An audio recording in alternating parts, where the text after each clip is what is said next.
Bonjour, bienvenue au Musée national des arts asiatiques Guimet. Je suis heureuse de vous accueillir pour vous montrer l'exposition Marc Ribou, Histoire possible. Alors, qui est Marc Ribou? C'est un très grand photographe qui a appartenu à l'agence Magnum, une agence mythique dans laquelle on a par exemple Robert Capin, Henri Cartier-Bresson, ces grands photographes qui ont couvert les événements du siècle, les événements de la guerre, de l'après-guerre, de la guerre froide. Et Marc Ribou va rejoindre en fait l'agence très vite dans l'immédiat après-guerre. C'est pas tout à fait un photographe reporter. Il est intéressé moins par les événements peut-être que je dirais par l'humain dans l'événement. Et à travers la déambulation qu'on va faire dans l'exposition, je vais vous montrer quelques photos, je dirais, assez mythiques, parfois d'autres plus surprenantes, où on sent combien l'humain est central dans son œuvre. Et il le regarde avec une générosité extrême à quelque endroit de la planète qu'il se trouve. Alors il y a une photographie qui va le rendre presque immédiatement célèbre, qu'il fait quand il est tout jeune, qui est le fameux peintre de la Tour Eiffel. Et c'est un moment assez extraordinaire de grâce où on a ce peintre qui est en train de repeindre donc, la Tour Eiffel, tenu comme une sorte de danseuse juste par une main, l'air totalement détendu, il tient son mégot dans la bouche et c'est une espèce de chorégraphie aérienne avec quelque chose qu'on va beaucoup retrouver dans l'œuvre de Marc Ribou, qui est ce jeu très graphique sur les architectures métalliques qu'il aime énormément. Cette image elle est extrêmement forte, elle se détache sur un plan beaucoup plus clair, assez vertigineux, et c'est un tout jeune photographe qui la donne à l'agence Magnum et elle va être immédiatement extrêmement publiée. Alors il y aurait beaucoup d'images à commenter, il y a beaucoup de choses très différentes dans l'œuvre de Marc Ribou et il y a une chose vraiment très frappante, c'est la place des êtres. Cette image qu'il prend lorsqu'il fait un reportage à Londres, à Leeds en fait, en Angleterre, en 1954, elle est assez caractéristique de son œuvre. Qu'est-ce qu'on y voit? Il y a une capacité à capter quelque chose de l'individualité, une espèce de saisie de l'instant extrêmement puissante, extrêmement intense, en même temps qu'on constate que dans cette photographie, où quand même on a un degré de netteté extrême, c'est une très très belle photographie plastiquement, on a quelque chose qui est extrêmement composé. C'est-à-dire à la fois il y a une puissante émotion et il y a une architecture de l'image qui est extrêmement sensible. Et il fait converger en quelque sorte tout sur ce personnage en très gros plan. Tout ça est une photographie évidemment non posée, qui a une espèce d'intensité, de tristesse, d'intériorité du personnage qui est tout à fait frappante. C'est un photographe qui aussi, il faut le dire, a la capacité, encore une fois, je reviens sur ce terme, d'attraper l'instant, d'attraper l'étrangeté des rencontres. Il y a cette photo qui est pleine d'humour, par exemple, de ce vieux gentleman britannique qui fait une visite au British Museum et qui est en train de regarder un cheval qui vient du Parthénon à Athènes. Et il y a une rencontre assez étonnante. Alors on suit le fil donc, de ses voyages. Il va faire un grand voyage vers l'Orient. En 1955-1958, il prend une voiture, il va aller en fait jusqu'en Chine. Donc il commence ce voyage vers l'Orient. Il va aller à Istanbul évidemment. Il y a des choses qui reviennent dans son travail aussi, qui est le regard sur celui qui regarde. Et je trouve qu'il y en a deux très beaux exemples ici. Et en fait, si on regarde ce petit garçon, il est en train de regarder par le viseur photographique, à travers le pont. Voilà. Il y a comme une métaphore du photographe. Moi, j'aime beaucoup cette photo aussi de ce gosse des rues qui porte un vêtement rapiécé, qui est en train de regarder ce qui se passe en fait sur cette étendue d'eau qu'on appelle la Corne d'Or, et on a l'impression qu'il songe au voyage, il songe à partir. En 1956, il fait un grand voyage en Inde.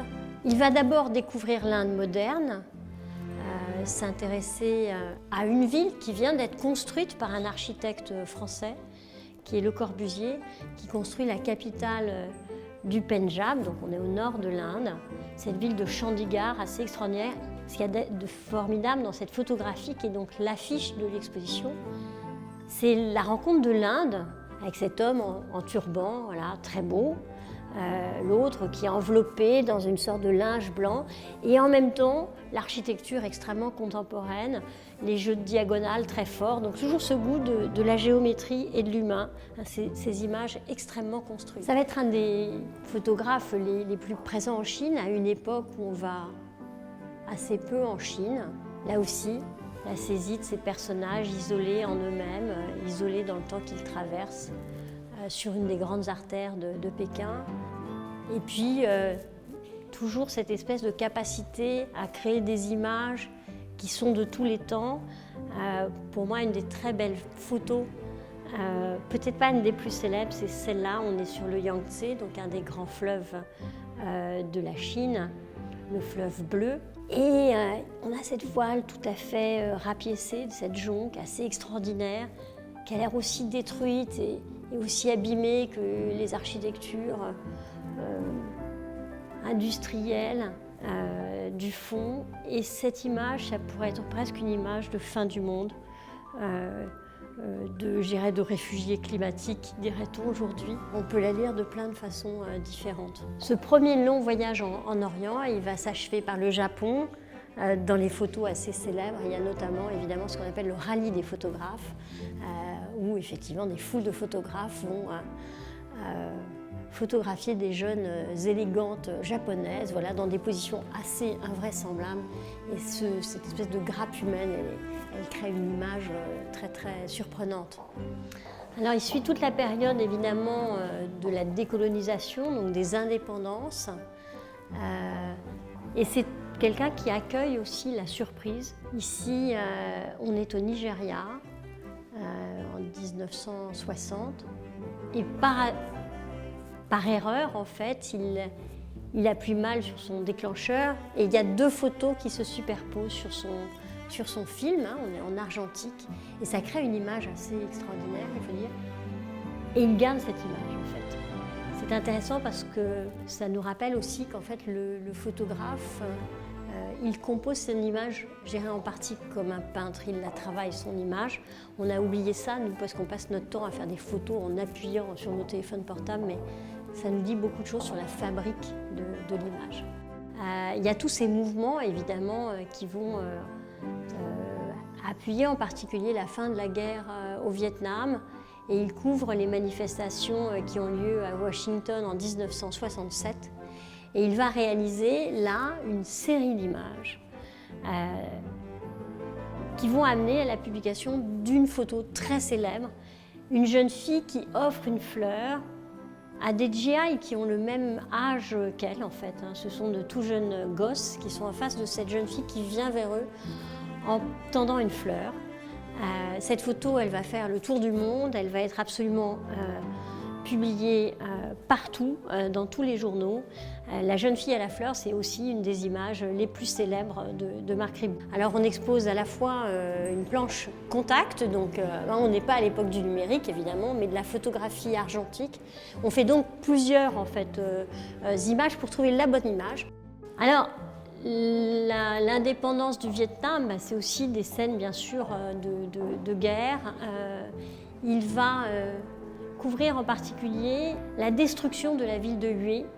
Et ce qu'il y a d'assez extraordinaire, c'est qu'il fait de cette image, qui est une image totale de désolation, à nouveau une sorte de peinture photographique avec une qualité à la fois de composition, de présence des êtres dans cette photo, dans ce décor totalement déconstruit, mais qui est beau dans sa ruine, avec les arbres noirs. Enfin, il y a une puissante qualité esthétique, avec cette extraordinaire jeune femme qui porte le costume traditionnel vietnamien et qui emmène évidemment des animaux au marché. Et il arrive à faire sortir la beauté des décombres. Et c'est comme une sorte de message d'espoir. Un des moments les plus difficiles dans sa carrière, c'est la guerre qui va amener à la séparation du Pakistan. Il y a le Pakistan actuel et puis il y avait une chose qu'on appelait le Pakistan oriental qui était le Bangladesh. Le Bangladesh se détache en 1971, ça va être une guerre assez terrible. Il dit qu'à ce moment-là, il arrête de photographier, il a beaucoup de mal et il saisit en fait essentiellement les réfugiés, là aussi dans des images assez éternelles, Et il nous fait une sorte de maternité sublime. C'est une jeune réfugiée dans un camp près de Calcutta, et je pense que voilà, cette image, elle se passe quasiment de commentaires tellement elle parle intimement, je dirais, à ce qu'il y a de plus affectif en nous.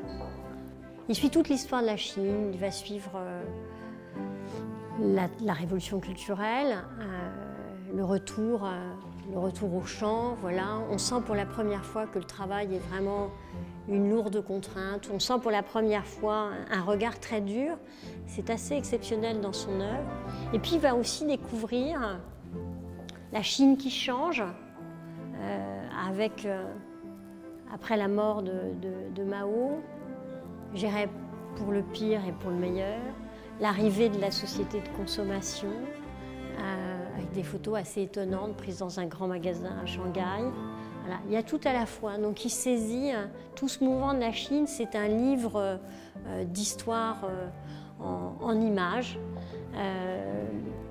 Ça donne des choses très contrastées, que dit avec beaucoup d'humour, par exemple, cette photographie où on a en quelque sorte un oublié, quelqu'un dont on sent qu'il va rester sur le bord du progrès de la Chine, et puis l'arrivée de la société de consommation, les changements de code avec la jeune femme qui est en train de se dénuder, et les deux bébés étonnés qui ont l'air presque de porter un regard surpris qui est notre regard surpris à nous. Il y a quelque chose qui se passe, qui est une sorte d'intériorisation.